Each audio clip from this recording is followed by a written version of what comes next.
Welcome to Between the Rows, a weekly podcast by Glacier FarmMedia. I'm your host this week, Laura Rance.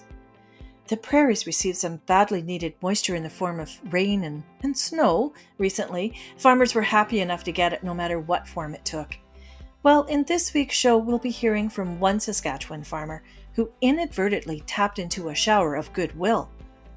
We're also talking to a veritable dragon lady of entrepreneurship in Canada about her plans to help this country's value-added food processing sector grow in all the right ways. And of course, we'll be talking about the markets. But first, here's a word from our sponsor. Get a jump on this season without interest slowing you down. Join FBN now through August 10th and apply for 0% financing on purchases made during your first 30 days and pay no interest until 2022. To learn more about how you can sign up and lock in your 0% rate, go to fbn.com. Financing provided by Farm Credit Canada. By applying for credit through FCC, you consent to FBN providing your information to FCC or its designated third-party service providers. Not all applicants will qualify. Only available to new transacting FBN members in Canada, excluding Quebec. Most of us know Arlene Dickinson as one of the dragons on the popular CBC television show celebrating raw and undercapitalized entrepreneurship in Canada. Dickinson has since moved on to bigger things with the formation of Venture Park, a business growth ecosystem designed to help young companies not only find the capital to grow, but also the mentorship, marketing, and innovation supports they need to succeed. I spoke to her about her idea and the type of entrepreneurs she's hoping to help. Here's our conversation. I wanted to talk a little bit about the language you've chosen to describe Venture Park and some of the things that you're doing there, the business growth ecosystem and the communities. What's the strategy behind that language and how do you hope that will change the conversation? Well, the strategy was, if you think about what's going on in Canada and our expertise in the food and agricultural and health space, what you see is a lot of innovation happening, but not a lot of growth opportunity, ability for businesses to really scale, to not just meet local demand, but also global demand. And so the strategy was to put together expertise from a variety of areas that I know are necessary in order to scale a business successfully. And those include capital, marketing, programming and mentorship, media networks to help amplify the voice of what's going on out there. So all of these things together, and kitchen innovation space, all of these things put together, these different businesses, well, while they do different things, they all have the same purpose, which is to really help businesses in the consumer goods space to scale and become, global brands. So I think, my belief is you can't just, everyone needs to be experts at what they do, but if we all have singular purpose, we can actually work together and play off each other and offer these varying resources to companies that are in need of those resources and help them at the moment when they need them the most. So, listen, I think it's difficult to grow a consumer goods company at the best of times. It's particularly difficult in Canada. And I think this ecosystem will help grow a lot of companies and help them scale in the way that they deserve to. I mean, we see a lot of venture capital funds. We see a lot of work done in business development, but never in one big package. How unique is this approach? It's the first of its kind in Canada, and I'm pretty excited about that, but I'm more excited about the opportunity to really bring something together that I think is going to have meaningful impact in Canada. You're right, we see a lot of marketing firms, we see a lot of venture capital firms, we see a lot of organizations and accelerators and incubators, we see media firms, but what we don't see is how they can all be put together to really, as I say, help businesses along every stage of their growth and every need that they have to grow. And I think what's unique about this is that we really are, again, singularly focused. And, Canadians are innovative, they're adaptive, they're resilient. And through the pandemic, at a particularly hard time, you still see entrepreneurs out there trying to build companies, and they deserve the support that we can give them. So what are the top trends, or as you describe it, the new and emerging consumer trends that are driving these changes or this approach for you? Well, I don't think it's any secret that what the pandemic has done for all of us, Laura, has created a potentially I guess a different look at ourselves. We've thought about our health differently than we ever have before. We've thought about the food we consume differently than we ever have before. Like when this first happened, everybody was worried about food supply and where they were going to be able to get, are they going to be able to get the food they need to be able to survive? And are they getting healthy food? And then the other thing is, of course, we're worried about our just basic health. Are we taking care of ourselves? Are we able to make sure that we give our bodies the best chance at defense? And I think these things that are happening are not just in Canada, but they're around the world. And so this is, to me, there's never been a more important moment in time for us to reassess what we want from ourselves and our physical bodies and what we need to consume in order to maintain our health moving forward and to live well. Because living well doesn't mean, I don't mean living well as it relates to success. I mean living well as it relates to our health. We've really been prompted to reevaluate our values, right? Throughout all this. It's been quite an experience for a lot of families. It really has. I mean, we've had to think hard and long about what it is that we care about and how and who we want to support in terms of our local businesses, our local entrepreneurs, and also starting to understand, the impact we have on not just the economy through entrepreneurialism, but also the environment through our acts of consumerism. And so these things are, I think, as you said it very well, we really have had to reassess our values. Wondered if you could just define for me what the common characteristics are of the investment opportunities that you're engaging with. Well, they all share a few traits in common. They certainly all have the opportunity to scale. I mean, when we invest, we want to make sure that these businesses can scale, that they have access to the right resources, not just human resources, but also ingredients and supply chain, as I said, so they can scale. They have aggressive and meaningful entrepreneurs who really want to build business and make a difference. So they're aggressive, not just in terms of growth, but aggressive in terms of their social thinking, the way they want to give back as well as they want to scale their businesses. They have a common idea on how business can grow from Canada, and they have a belief that they can do it from here. And they're doing things that are answering market need. I mean, these are businesses that really are starting to understand, what the market needs, and they're addressing that market need by coming up with products that fit the market need. And that's something they all have in common.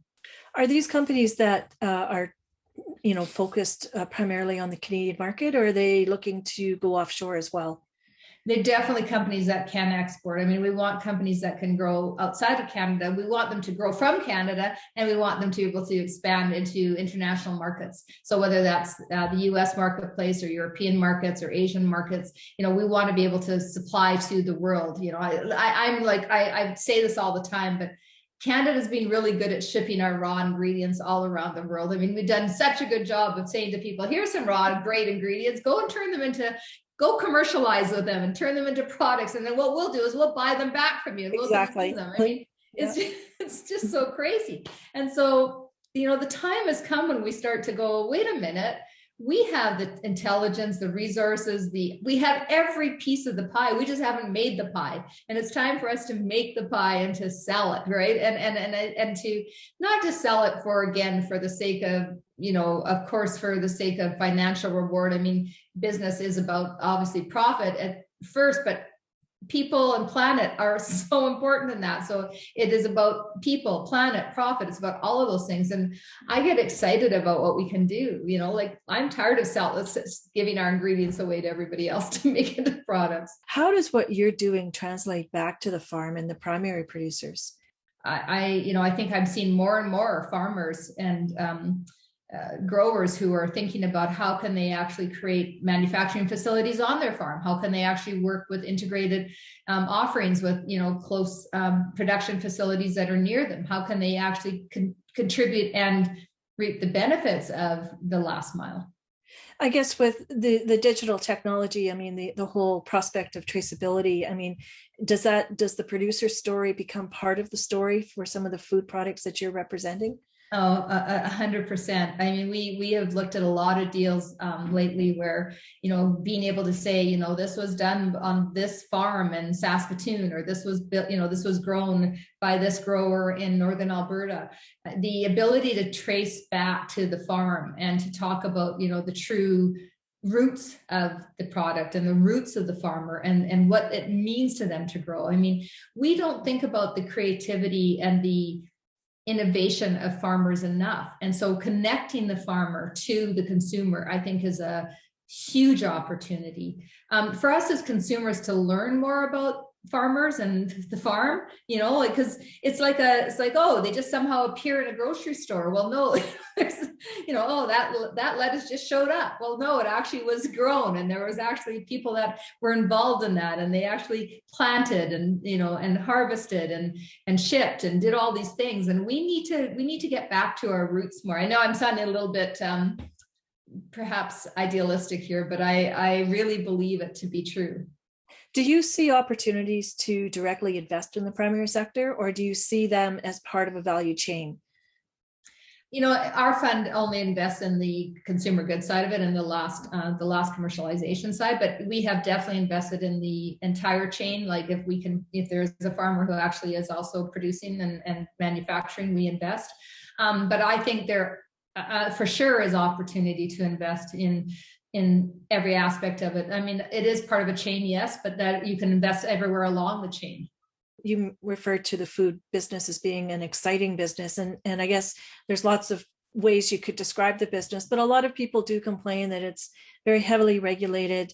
We're chronically short of capital and labor, and you're in a very fickle, rapidly changing consumer market. I mean, a study comes out and says you should eat eggs, and everybody eats eggs, and a study comes out and says you shouldn't eat eggs, and everyone stops eating. How do you work in that environment, and how do you succeed in an environment that can change when you're making investments that are heavy investments, long-term investments? How do you navigate that space? It is. People's patterns are changing. There's no two ways about it. Consumers are becoming better educated. They're starting to think harder about what it is they consume and why, as I said earlier. But we can't move with, the latest study that comes out and then consumers all go, oh my gosh, eggs are not good for me anymore. We have to continually be defending and marketing our products and services so that we can withstand those highs and lows, because one day they're bad and the next day they're going to be good again, right? So how do you make sure that you're in the market? And that's where marketing comes into play. That's where smart marketing comes into play. I think there's certainly a need for, I think, marketing that reaches consumers in a more effective way than has been happening from a lot of these associations that represent growers and producers. And so part of it is making sure your message is the one being heard, and making sure that you're being heard for your values, as opposed to just looking like you're trying to sell something. And I think consumers are smart. They will figure it out. They will stay where they know that they are getting value, and they're not going to be as reactive to the latest study. And in particular, in today's social world where a study goes out and the next day something comes out and disputes it, we can't react to that. What we've got to do is build things that we believe are really of value, and providing the right food and ingredients and opportunity for Canadians to, as I said, live well. When you look back on this launch 5 years from now, how will you define success? By the number of businesses we've helped to grow and scale. To me, and have we had impact in the agricultural sector? Have we had impact in the health sector? Have we helped entrepreneurs to build businesses that have actually had impact on Canadians' well-being and on the globe's well-being?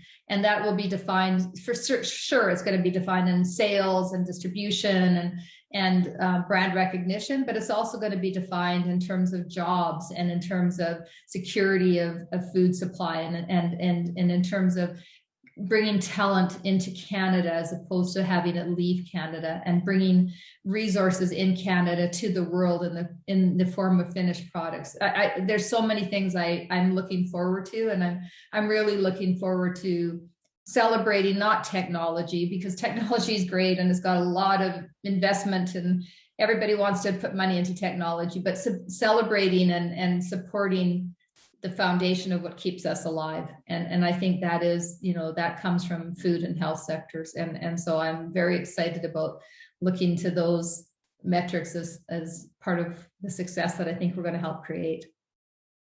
Well, thank you very much for joining me today, Arlene. Thank you so very much. It was my pleasure. I thank you for being interested in what we're doing.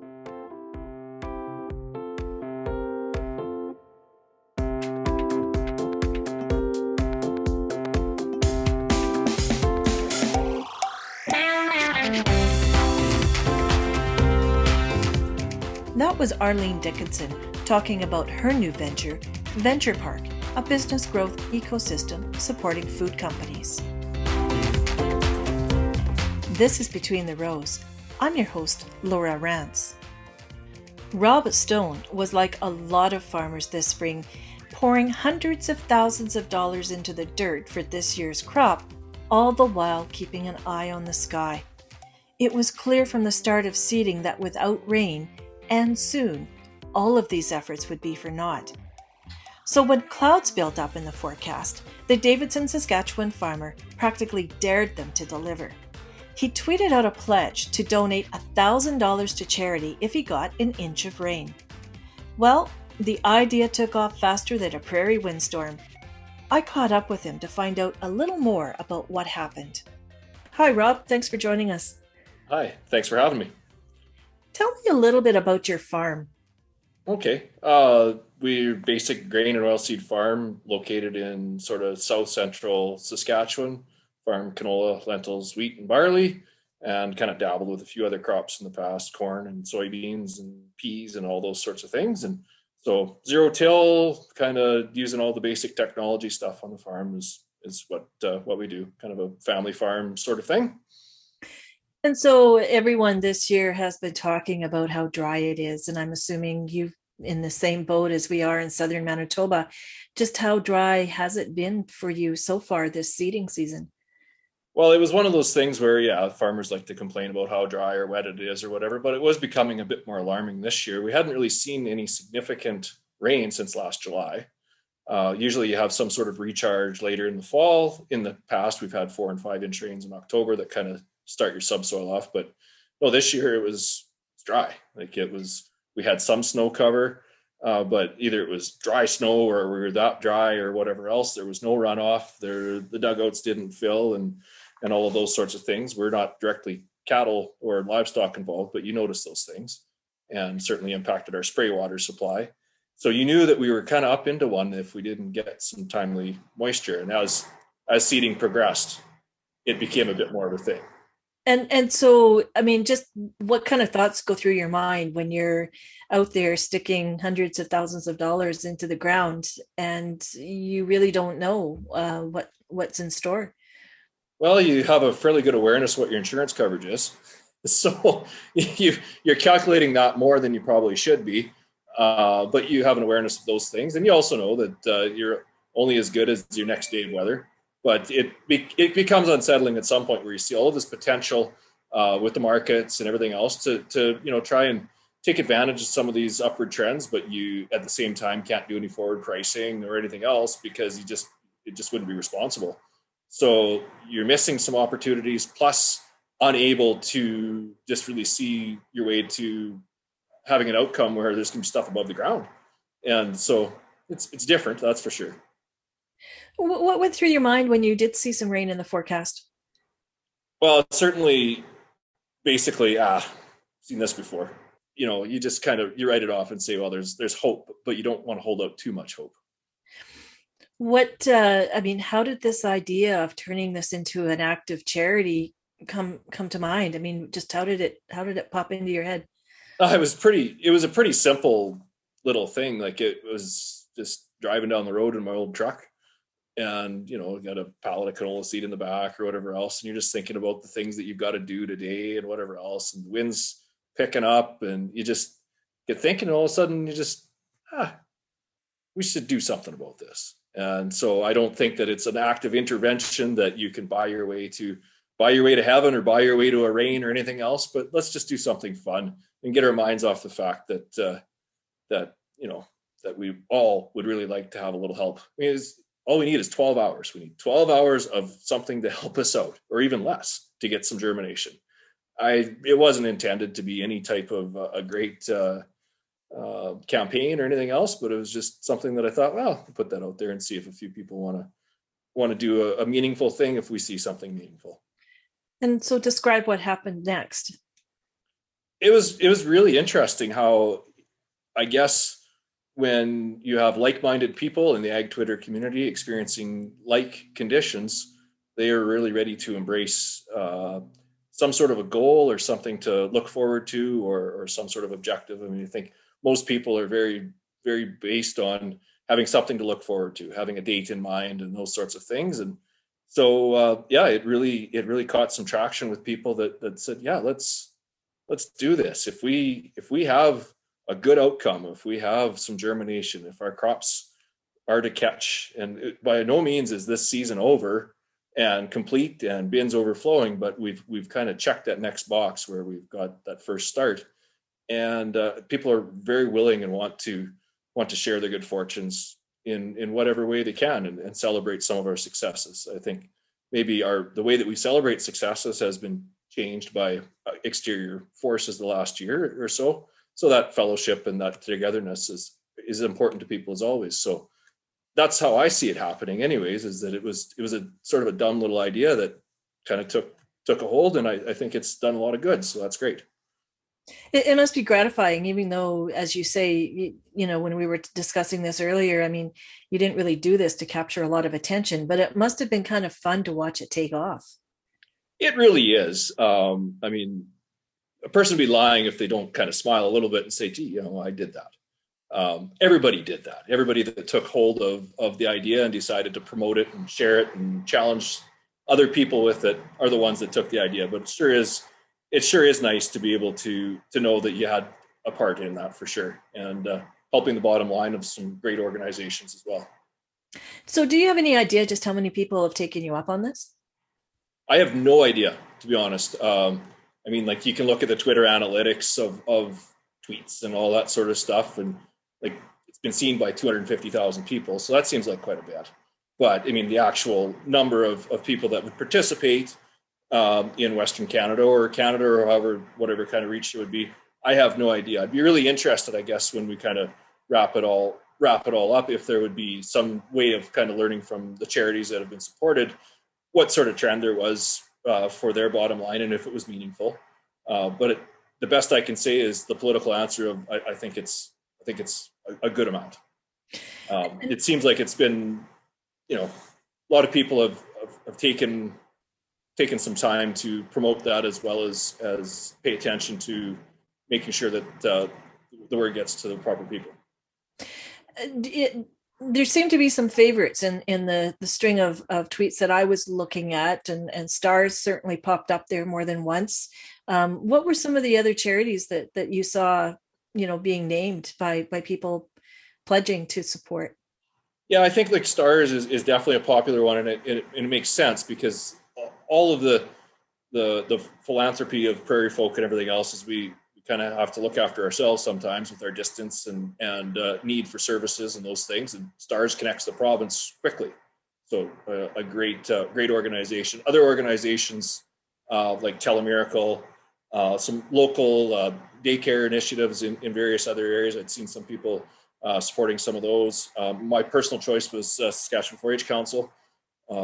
My ability to probably sit here and have a chat with you was affected strongly by some of my training, public speaking, things in 4-H. So, and I'm sure that there's many other ones that are very important to people locally that I suspect will be getting a bump as well. I'd seen some, yes, there's some kind of individual organizations and funds, where there's been some tragedy over the last couple of years. I've seen those being supported as well. So it's great that it provides a medium for all of those. And I think you've been capturing some attention from outside of the farming community about this as well. Yeah, that's it.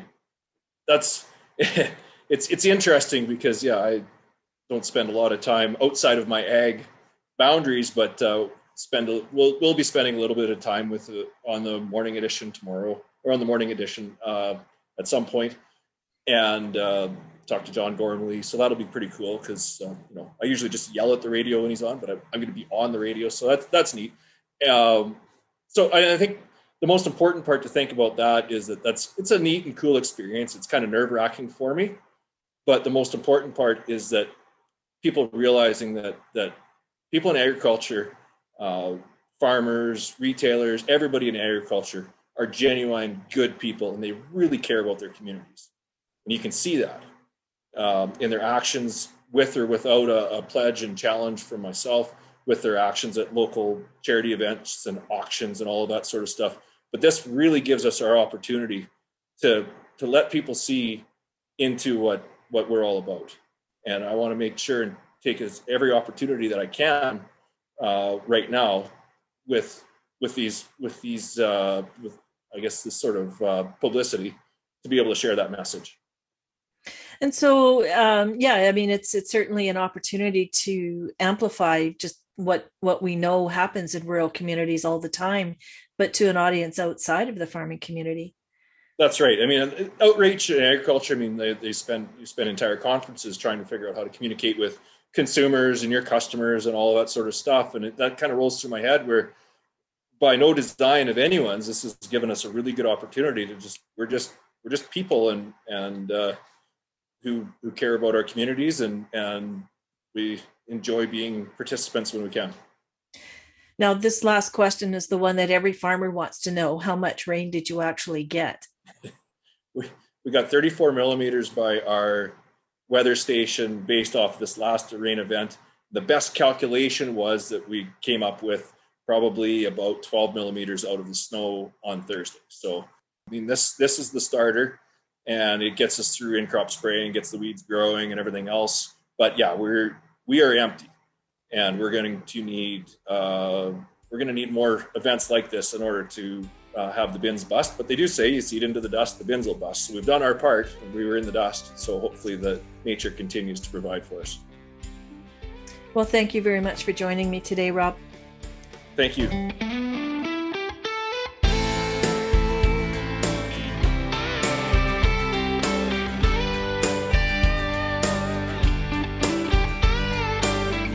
That was Rob Stone of Davidson, Saskatchewan, a farmer who found out that rain gauges are good tools for giving.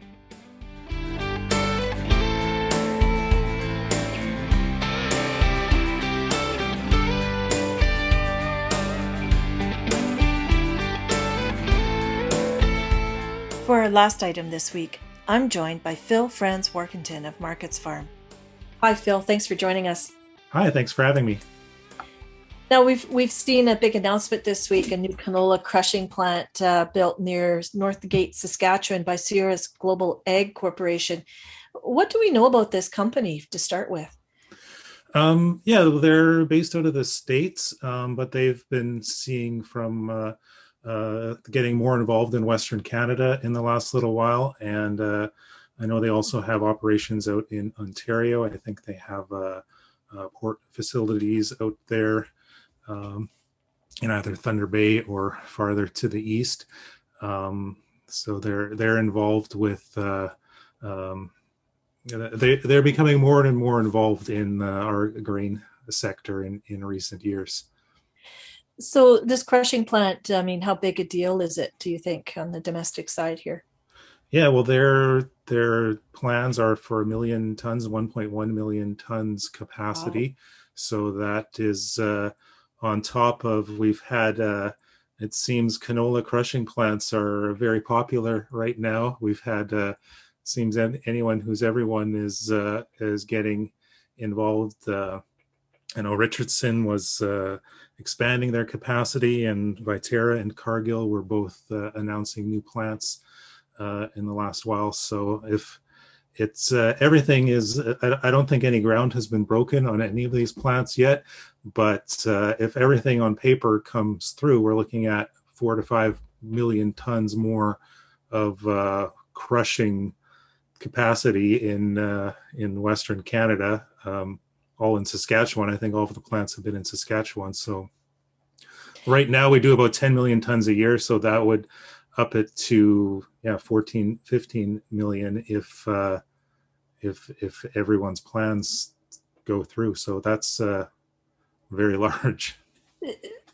Typically, I think in the past, we've had like a 50-50 split between export seed and domestic crush. Am I correct in that? Yeah, this year it's pretty much 10 million tons export, 10 million tons domestic, fairly evenly split. So this is either going to change that ratio, or we're going to be producing a lot more canola in Western Canada. Yeah, exactly. So I know the Canola Council, they would probably like to see more grown, but it's a matter of agronomics, and there's only so much land to go around, and we can't necessarily seed canola everywhere without running into disease issues. So that will be a limiting factor. So at the end of the day, that it all implies prices are going to have to be firm to encourage farmers to keep growing it to meet all of this demand. But yeah, like you said, it could cut into exports as well. So we might see a shift in that balance. Well, I guess the other thing that I'm just wondering if this company is hedging its bets a bit, because it's building right on the Canada-US border, and that gives it easy access to export into the US, but can it also be importing canola if it needs to?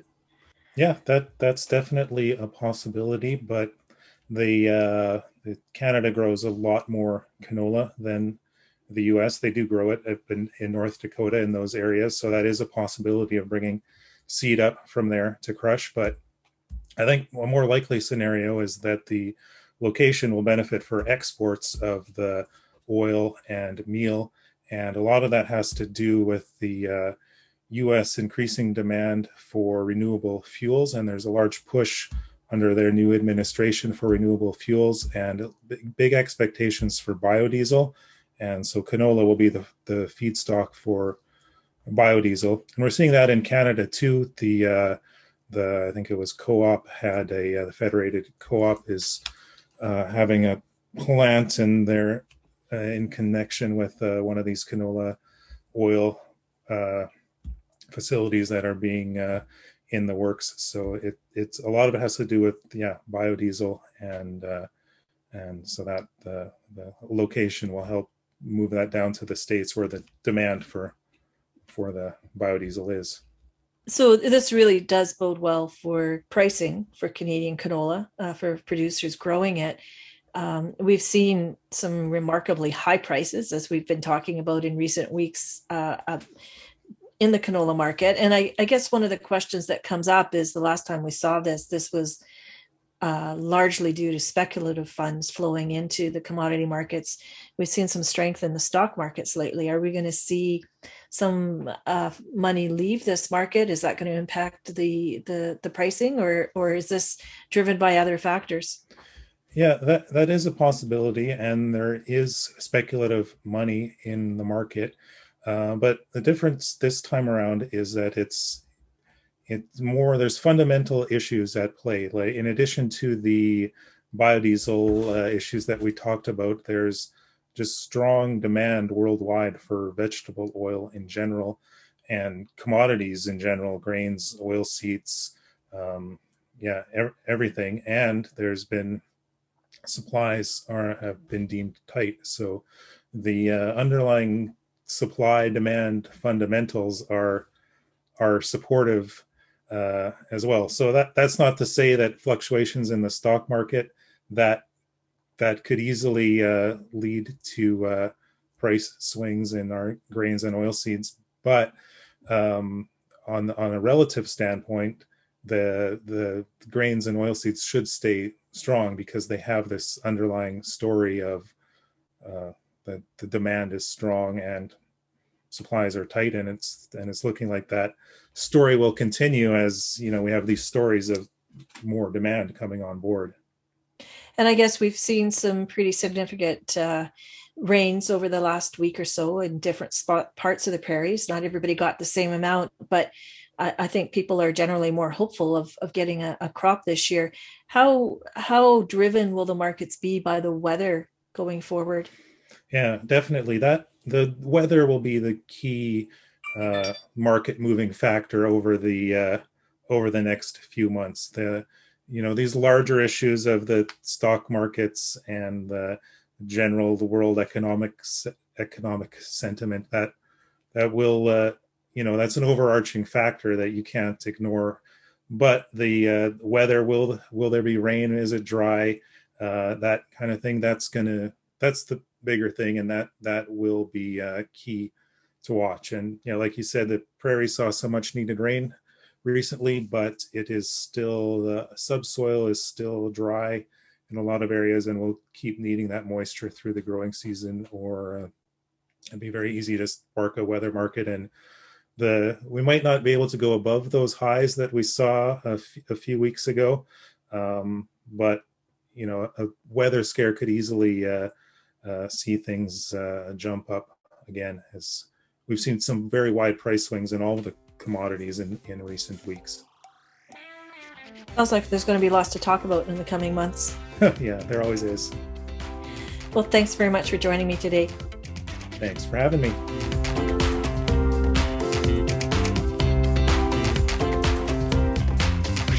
That was Phil Franz Workington, who writes for Markets Farm. That's all we have for you on this week's Between the Rows, but we'll be back again next week. I hope you'll join us.